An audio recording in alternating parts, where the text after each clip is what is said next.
زمونږ کلي کې مخکې یو مولوي صاحب و امام صابیاق صاحب ورته وی ګډه وډه عقیده او غریب ټول په بد حال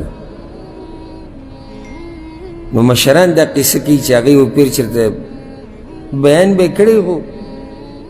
یو شپه چې د ماسخوتن منځه نه بعد نور مشران نه ما دا اورېدلي چې هغه به اکثر د لیلا مجنون قصې دا په جمعې په خطبه کې کولې لیلا مجنون قصې به او نور به ټول هفته کې 3 ورځې وي 2 ورځې د سړو یو ورځ د ښځو دا خلک به راماتو خصوصا د غرونو دا خلک نه د سادهګانې د غرونو اب د ښځې او ټول به راماتو به صابیاق صاحب به پکې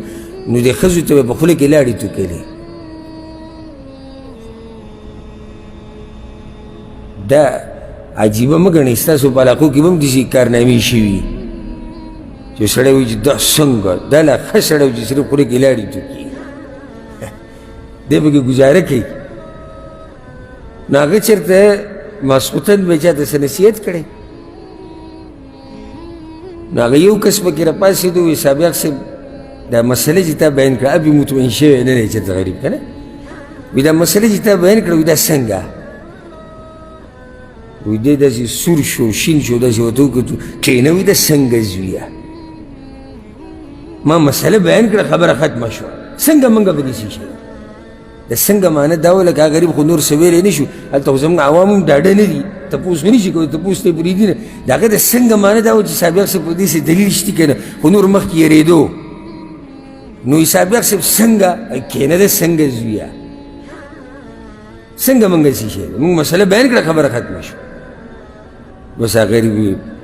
غلی ووتو د جومات اوس ګوره عوامو ته چې دا تربیت ورکړی شي چې ګوره هغه مسله زموږ دین دی چې په هغې باندې دلیل نو عوام به هم مطمئني او عالم به هم مطمئني چې ما چې کومه مسله بیان کړه خپله غاړه مې ازادي کړه ذمهواري مې پوره کړه عوام هم مطمئن دي چې الحمدلله موږ ته یعنی قرآن بیانېږي حدیث بیانېږي د صحابه کرامو منهج بیانېږي